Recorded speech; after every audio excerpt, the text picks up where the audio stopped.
അസ്സലാമലൈക്കും, welcome back our channel Fathwa's kitchen. അപ്പോൾ ഇന്ന് നമ്മൾ തയ്യാറാക്കാൻ പോകുന്ന ഒരു ക്രിസ്പി ആയിട്ടുള്ള നല്ല ടേസ്റ്റിൽ ഒരു ബീഫ് ചില്ലിയുടെ റെസിപ്പിയാണ്. നമുക്ക് റെസ്റ്റോറൻറ്റിലും അതുപോലെ പാർട്ടികളിലൊക്കെ കിട്ടുന്ന അതേ ടേസ്റ്റിൽ നമുക്ക് പെട്ടെന്ന് വീട്ടിൽ തന്നെ ഇത് തയ്യാറാക്കിയെടുക്കാം.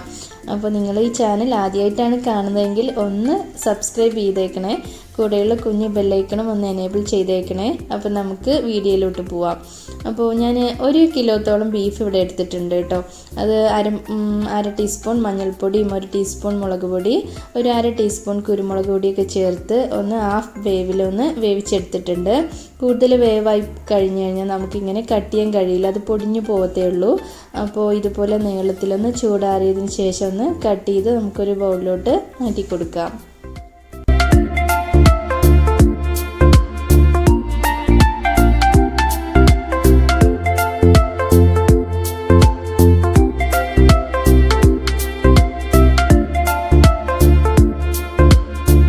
എല്ലാം ഞാൻ ഇതുപോലെ നല്ല നീളത്തിൽ കട്ട് ചെയ്തെടുത്തിട്ടുണ്ട്. കാണാനൊരു ഭംഗിക്കും കൂടിയാണ് കേട്ടോ അങ്ങനെ നീളത്തിൽ കട്ട് ചെയ്തിട്ടുള്ളത്.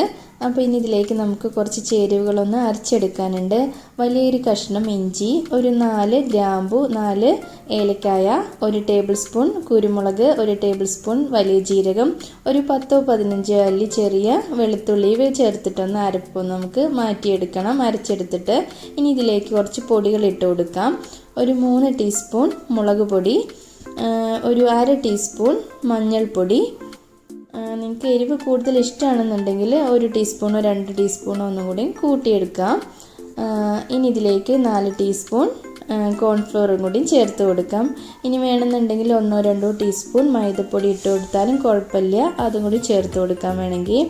അപ്പോൾ ഞാനിത് കോൺഫ്ലവർ മാത്രം തന്നെ ഉള്ളൂ കേട്ടോ ഇട്ട് കൊടുത്തിട്ടുള്ളത്.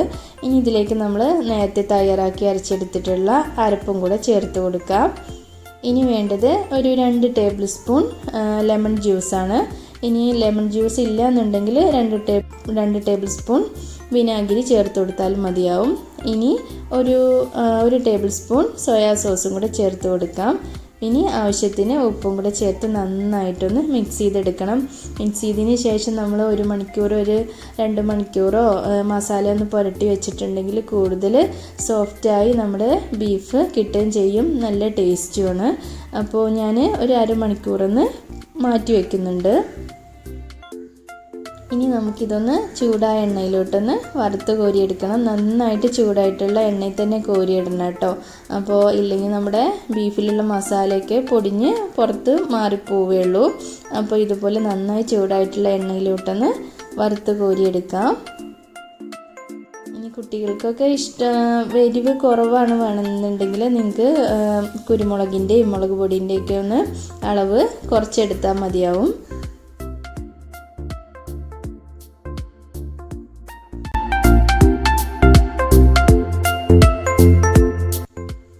ഇടയ്ക്കൊന്ന് ഇളക്കി കൊടുത്തതിന് ശേഷം നമുക്കിനി ഇതിലേക്ക് ലാസ്റ്റ് കുറച്ച് വറുത്ത് കോരുന്നതിന് കുറച്ച് മുമ്പായിട്ട് നമുക്ക് ഒരു 2-3 പച്ചമുളക് നീളത്തിൽ കട്ട് ചെയ്തതും കുറച്ച് കറിവേപ്പിൻ്റെ ഇലയും കൂടെ ചേർത്ത് ഒന്നുകൂടെ ഒന്ന് വറുത്ത് കോരിയെടുക്കണം.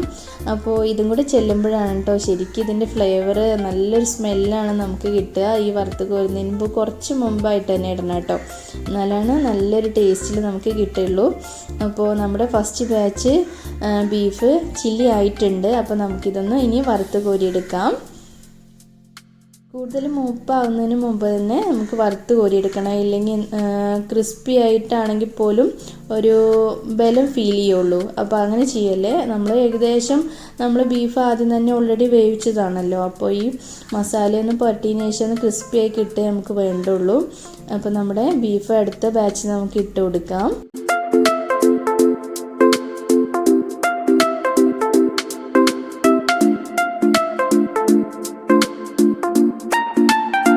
അപ്പോൾ ഒന്ന് ഇളക്കിയതിന് ശേഷം അതും നമുക്ക് നന്നായിട്ടൊന്ന് മൊരിഞ്ഞ് കിട്ടിയിട്ടുണ്ട്.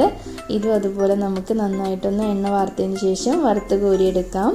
അപ്പോൾ നിങ്ങൾക്ക് വീഡിയോ ഇഷ്ടമായിട്ടുണ്ടെങ്കിൽ തീർച്ചയായും നിങ്ങൾ ലൈക്ക് ചെയ്യുക, ഫാമിലി ഫ്രണ്ട്സിനൊക്കെ ഒന്ന് ഷെയർ ചെയ്യുക. ഇനി ആരെങ്കിലും ഈ ചാനൽ സബ്സ്ക്രൈബ് ചെയ്യാത്തവരുണ്ടെങ്കിൽ ഒന്ന് സബ് ചെയ്തിട്ട് ഒന്ന് സപ്പോർട്ട് ചെയ്യുക. അപ്പോൾ ഇൻഷാ അല്ലാഹ് ഇനിയും കാണാം നമുക്ക് അടുത്തൊരു വെറൈറ്റി വീഡിയോ ആയിട്ട്. അസ്സലാമു അലൈക്കും.